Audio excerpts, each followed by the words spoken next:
जय हिंद प्यारे बच्चों, नमस्कार। मैं अंकुश चपराना आप सभी का स्वागत करता हूं एग्जाम यात्री पर।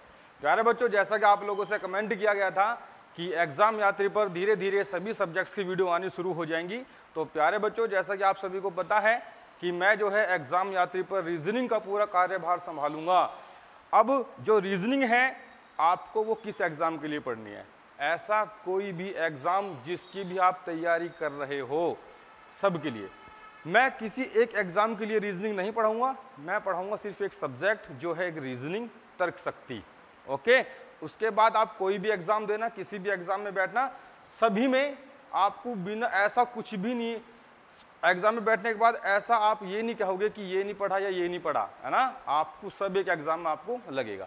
हाँ, ये हो सकता है कॉन्सेप्ट अलग हो सकता है ना, या फिर कोई डिजिट अलग हो सकती है, या कोई नंबर अलग हो सकता है, पर कोई भी लॉजिक ऐसा छोड़ूंगा नहीं जो आपको एग्जाम में मिलेगा नहीं। ओके प्यारे बच्चों, तो बच्चों आज शुरू करते हैं हम क्लास अपनी।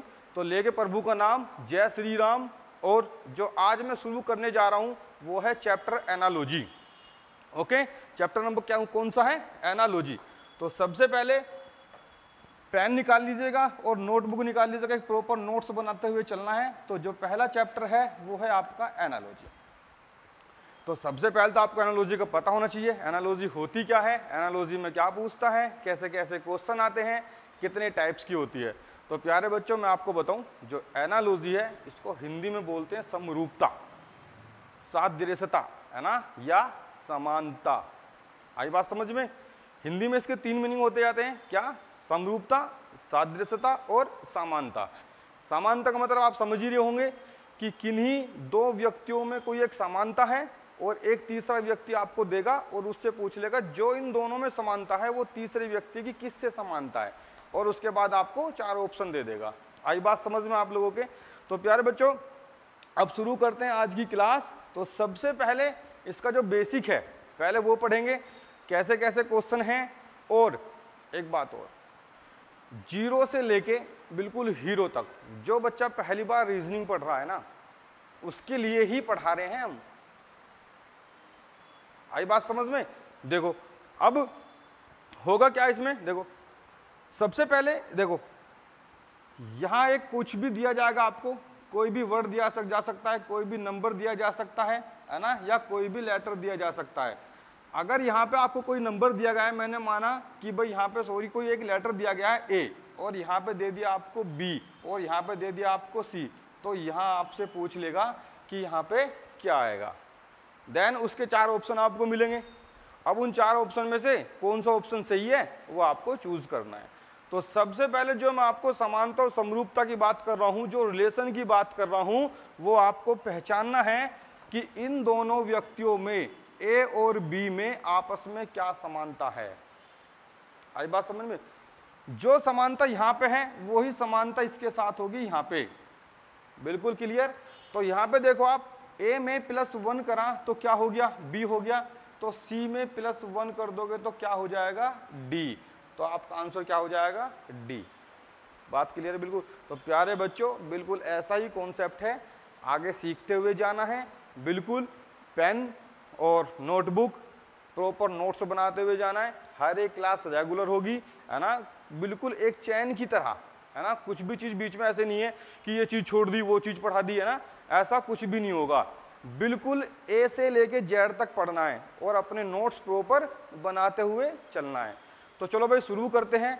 तो सबसे पहले इसकी टाइप्स कितनी होती है, कितने प्रकार में आता है ना, तो सबसे पहले तो ये पता होना जरूरी है। तो जो फर्स्ट टाइप है, टाइप फर्स्ट क्या है इसकी, तो नोट करें भाई सभी। टाइप फर्स्ट लिखेंगे, जो टाइप फर्स्ट है वो है नंबर एनालॉजी। क्या है? Number analogy. क्या है भाई? नंबर एनालॉजी, है ना। इसका मतलब क्या है? अंक सादृश्यता, है ना, या नंबर सादृश्यता। तो number analogy type number first. इसमें क्या होगा, इसकी पहचान क्या है? इसमें 0 से लेके 9 तक सभी नंबरों का यूज होगा, और इनसी से ही 0 से लेके 9 तक ही सभी नंबरों से संख्याएं आगे बढ़ती चली जाती हैं, है ना। तो इस तरीके से 0 से लेकर 9 तक इन सभी नंबरों का यूज होगा। बात क्लियर है बिल्कुल? ओके। अब जो टाइप नंबर 2 है, टाइप नंबर 2 क्या है? टाइप नंबर 2 है आपकी लेटर एनालॉजी। क्या है भाई? Letter analogy. लेटर एनालॉजी में क्या होगा? ए से लेके जेड तक जितने भी लेटर्स हैं सबका यूज होगा, चाहे इसमें वोवल्स हो चाहे इसमें कॉन्सोनेंट हो, वोवल्स प्लस कॉन्सोनेंट सभी का यूज होगा, ए से लेके जेड तक सभी लेटर्स का यूज होगा। उसके बाद आता है क्या आपका टाइप नंबर 3। टाइप नंबर 3 क्या है भाई? वो है आपकी क्या? Word analogy. क्या है? Word analogy. वर्ड एनालॉजी में क्या पूछेगा? ओहो, ये बड़ी बात है निकल के सामने। वर्ड एनालॉजी में क्या पूछेगा? देखो, जैसे आपसे किसी भी स्टेट की कैपिटल दे देगा, आपसे किसी अदर स्टेट की कैपिटल पूछ लेगा, कोई भी दो वर्ड ऐसे देगा जिनमें आपस में कुछ ना कुछ रिलेशन होता हो, और आपको तीसरा वर्ड आपसे पूछ लेगा कि भाई इसका रिलेशन बताओ कैसा है, किसके साथ है। तो ये बात समझ में आई आपके? बिल्कुल उम्मीद कर रहा हूँ कि समझ में आ रहा हो, क्योंकि इतनी तेजी से मैं पढ़ा नहीं रहा, बहुत ईजी पढ़ा रहा हूँ, और 0 से लेके हीरो लेवल तक पढ़ना है, बस नोट्स बनाते हुए चलना है बिल्कुल प्रॉपर तरीके से। तो प्यारे बच्चों आगे बढ़ते हैं फिर अब हम वर्ड एनालॉजी में। जैसे एक बार एक एग्जांपल देखो भाई जल्दी से फटाफट। जैसे मैंने यहाँ पे कहा आपसे कि भाई इंडिया, क्या है? इंडिया। इंडिया की आपको कैपिटल दे देगा यहाँ पे न्यू दिल्ली। क्या दे दिया भाई? न्यू दिल्ली दे दिया। उसके बाद यहाँ आपको कोई भी अदर कंट्री दे देगा, और यहाँ पर उसकी कैपिटल आपको बतानी पड़ेगी कि भाई इसकी कैपिटल यहाँ पे क्या होगी। कोई भी कंट्री दे देगा तो आपको उसकी कैपिटल बतानी पड़ेगी। क्यों बतानी पड़ेगी? क्यों? क्योंकि यहाँ पे बताया गया है कि इंडिया की कैपिटल क्या है? न्यू दिल्ली। तो आपको यहाँ पे बतानी पड़ेगी, जो भी यहाँ पे आपको देश दिया जाएगा, कोई भी कंट्री का नाम दिया जाएगा, तो आपको यहाँ पे बताना पड़ेगा कि भाई इसका जो है ये आंसर होगा, चारों ऑप्शन में से कोई एक ऑप्शन क्या होगा आपका? सही हो जाएगा। ओके, तो 3 टाइप्स में आता है। कौन कौन सी टाइप्स होती हैं? नंबर एनालॉजी, लेटर एनालॉजी और वर्ड एनालॉजी। तो ये 3 टाइप्स होती हैं इसकी। चलो जी, बात क्लियर है बिल्कुल? हाँ जी क्लियर है बिल्कुल। चलो अब आगे शुरू करते हैं। भैया किस किस एग्जाम के लिए इंपॉर्टेंट है? चलो ये भी मैं आपको बता दूं।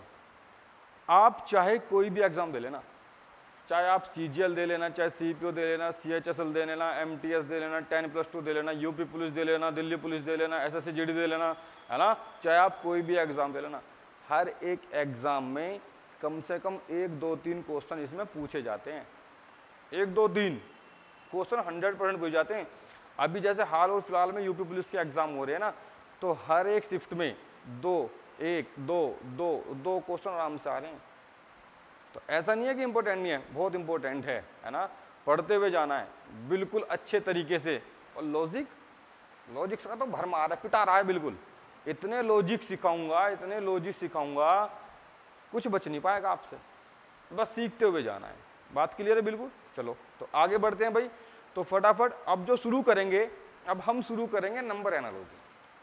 क्या शुरू करेंगे? Number analogy. तो भाई जल्दी से फटाफट हेडिंग बना लीजिए। तो यहाँ पे जो शुरू करने वाले हैं हम शुरू करने वाले हैं क्या? Number analogy. और नंबर एनालॉजी का जो पहला क्वेश्चन है, जो क्वेश्चन नंबर 1 है, वो आप समझिएगा बिल्कुल कैसे कैसे होगा। देखो, हाँ एक बात और मेरे याद आ गई। इस चैप्टर में होता क्या है, जैसे आपको ये क्वेश्चन दिया, आपको ये अधिकतर कब होगा? ये नंबर एनालॉजी और लेटर एनालॉजी में होगा। कोई एक क्वेश्चन है, उसके अधिकतम 3, 4, 5 आंसर आते हैं। 4, 5 आंसर वो गलत नहीं है, वो सब के सब सही हैं।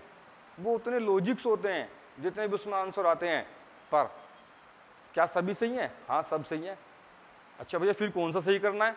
उन 4, 5 में से जो ऑप्शन में हो ना, वो आपको सही करना है, जो ऑप्शन में हो। क्यों? क्योंकि आपको नंबर तो ऑप्शन पे मिलने हैं, ऑप्शन में जो होगा वो सही करना है, बाकी सब क्या हो जाएंगे आपके? गलत हो जाएंगे। जैसे एक क्वेश्चन मैं लेके चलता हूँ, आपको दिखाता हूँ कैसे कैसे होते हैं। देखो, जैसे क्वेश्चन नंबर 1 है, फॉर एग्जांपल मैंने आपको दिया 2 का रिलेशन 8 के साथ बताया है, और आपसे यहाँ पे पूछ रहा है कि भाई 3 के साथ क्या होगा। ओके, तो अगर हम पहले सोचते हैं तो कैसे होगा? पहला सोच और पहला लॉजिक देखो भाई जल्दी से। यहाँ पे देखो भाई, हर एक मतलब ज़्यादा से ज़्यादा जितने भी इसमें आंसर निकल सकते हैं वो मैं आपको बताऊंगा। अब आप देखो, यहाँ 2 से 8 हो रहा है, तो जो पहला लॉजिक है वो यहाँ पे +6 हो रहा है। तो 2 में +6 करोगे तो क्या हो जाएगा? 8 हो जाएगा। देन आपको यहाँ पे 3 में +6 करना पड़ेगा, तो यहाँ पे क्या हो जाएगा? 9 हो जाएगा।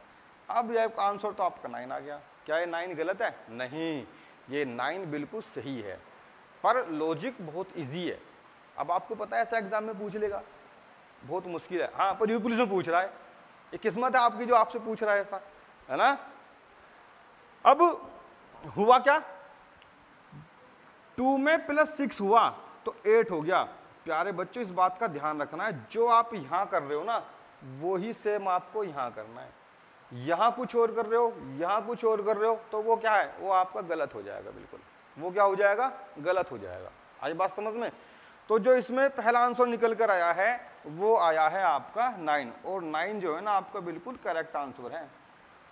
मुझे और क्या हो सकता है, चलो देखो भाई, अगर मैं 2 की मल्टीप्लाई 4 में करता हूं तो क्या हो जाएगा, 8 हो जाएगा, ये राइट।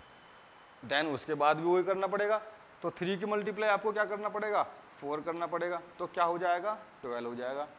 ये भी बिल्कुल करेक्ट आंसर है, बिल्कुल करेक्ट। आई बात समझ में। आगे देखते हैं और क्या हो सकता है। अगर आप इस 2 की पावर 3 करते हैं तो क्या हो जाएगा, 8 हो जाएगा, ये हो गया 8। देन आपको यहाँ पे क्या करना है, 3 की पावर क्या करनी है, 3 करनी है, तो क्या हो जाएगा 27। ये भी आपका सही आंसर है। नो भैया हो क्या रहा है, कुछ नहीं हो रहा, लॉजिक्स है भाई, रीजनिंग है, तर्क शक्ति है, यही तो विचार है आपके। आप सब्जेक्ट को पहचानो, तर्क शक्ति, तर्क का मतलब समझते हो, आपके विचार, और शक्ति का मतलब आप कितना सोच पा रहे हैं।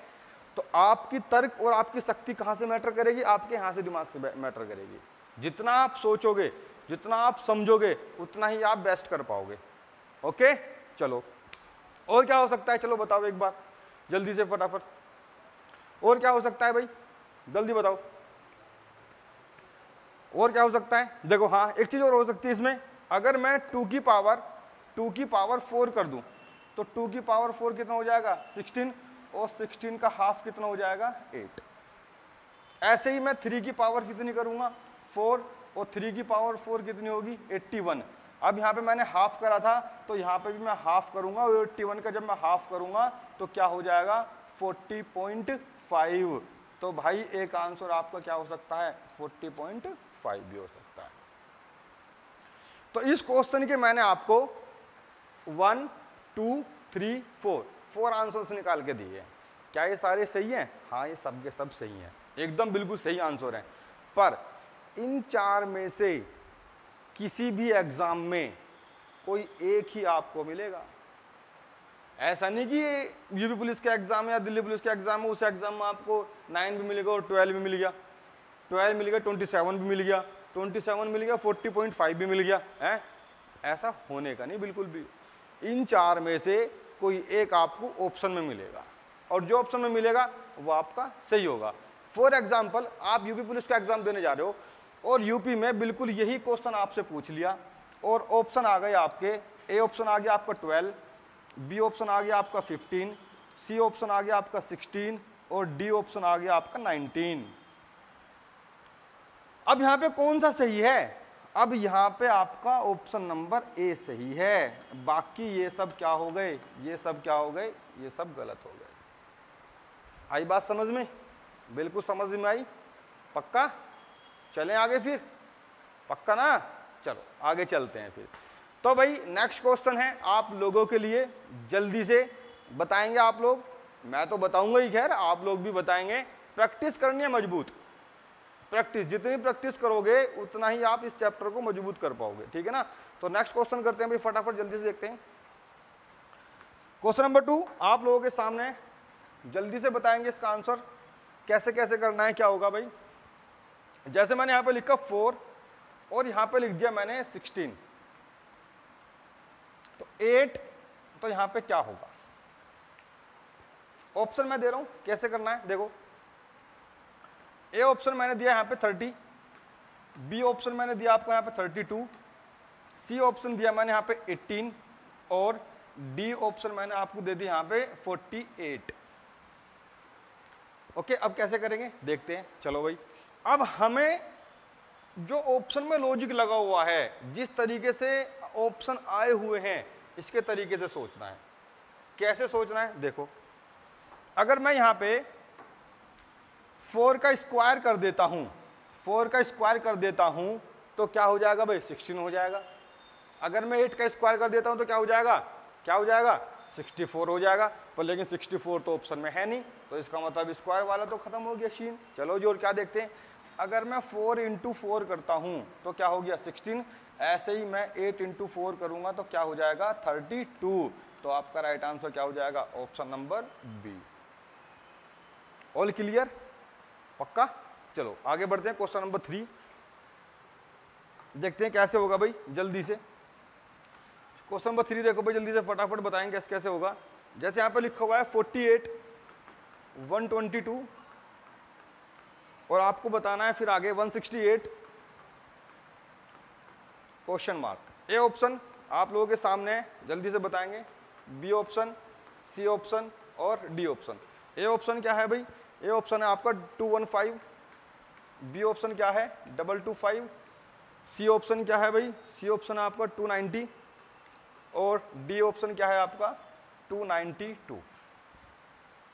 कैसे होगा भैया, बताओ, लगाओ दिमाग, दौड़ाओ, जितना भी तर्क है विचार में, जितना भी तर्क भरा हुआ है ना, सब लगा दो एकदम फटाफट। बताओ भाई कैसे होगा, जल्दी से बताएं। चलो कर लियोगी कोशिश है, नहीं हो पाया होगा, चलो मैं करता हूं। देखो यहां पे क्या हो रहा है भाई, मैं यहां पे एक चीज देख पा रहा हूं कि 48 122 168 ये जो नंबर दिए ना, ये किसी ना किसी स्क्वायर के आसपास के नंबर है। ये चीज का भी ध्यान रखना है आपको, ये किसी ना किसी नंबर के स्क्वायर के आसपास हैं। कैसे, देखो जैसे ये है 48 है, अगर मैं 7 का स्क्वायर -1 करता हूं तो क्या हो गया 48 हो गया। अब ऐसे ही मैं यहाँ पे 11 का स्क्वायर +1 करता हूं तो कितना हो गया 122 हो गया। ऐसे ही मैं यहाँ पे 13 का स्क्वायर -1 करता हूं तो कितना हो जाएगा 168 हो जाएगा। अब आपको यहाँ पे बताना है, यहाँ पे क्या करना है, किसका स्क्वायर करना है, माइनस करना है, प्लस करना है, जल्दी बताओ फटाफट। चलो नहीं पता चल पा रहा, चलो देखते हैं भाई। यहाँ पे क्या हो रहा है, माइनस प्लस माइनस, तो यहाँ होगा क्या होगा, प्लस होगा। अब यहाँ देखो 7 से क्या हुआ 11 हुआ तो कितना हुआ +4 हुआ। तो ऐसे ही आप 13 में +4 करोगे तो क्या हो जाएगा 17। स्क्वायर यहाँ पे भी है, स्क्वायर यहाँ पे भी है, स्क्वायर यहाँ पे भी है, तो स्क्वायर आपको यहाँ पे करना पड़ेगा -1 सॉरी -1 +1 -1 +1 करना पड़ा। क्यों, क्योंकि 1 इसमें क्या है कॉमन है, ठीक है भाई।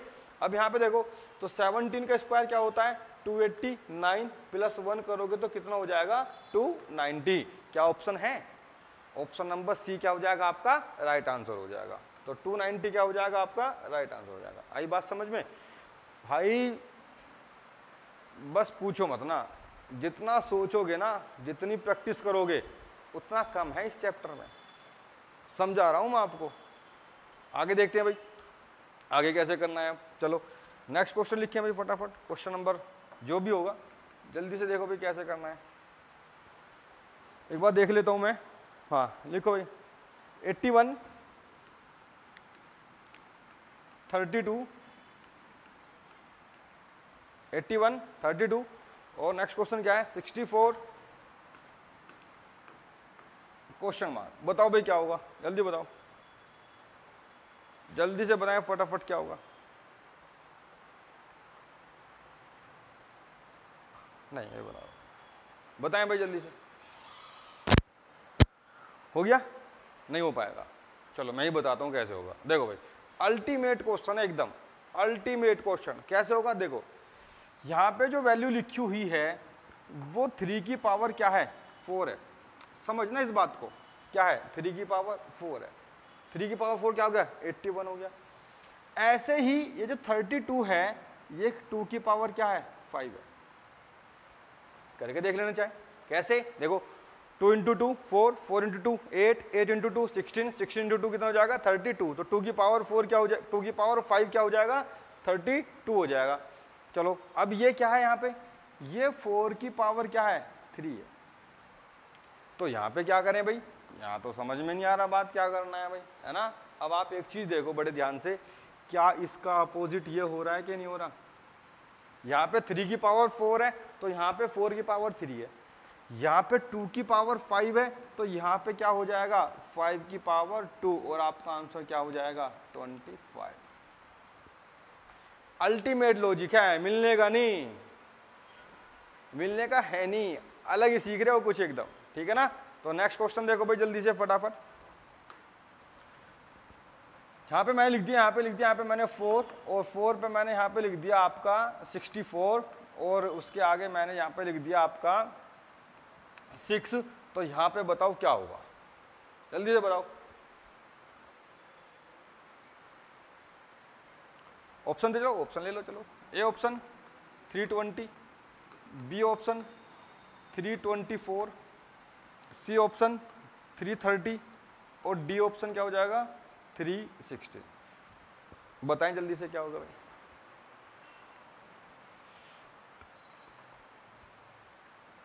बताने को तो 1 मिनट में बता दूंगा मैं, पर नहीं ना, आप भी तो कोशिश करो। लो क्वेश्चन देखो, लो फटाफट जल्दी से देखो सारे क्वेश्चन। जब तक आप कोशिश नहीं करोगे तो कैसे होगा। आपको भी तो कोशिश करनी चाहिए। हो गई कोशिश? चलो तुम जानो हुई कि नहीं हुई, पर हम बताएंगे। अब देखो 4 का स्क्वायर करो, क्या हो गया 16, 16 का हाफ कर दो तो क्या हो गया 8 और 8 का स्क्वायर क्या हो गया 64। बात क्लियर है? बिल्कुल वही आपको यहाँ करना है। जैसे यहाँ पे क्या है 6 है, 6 का स्क्वायर करो कितना हो गया 36, 36 का हाफ कर दो कितना हो गया 18 और 18 का स्क्वायर कितना होता है 324। ऑप्शन नंबर क्या हो जाएगा बी आपका राइट आंसर हो जाएगा। बात समझ में आई?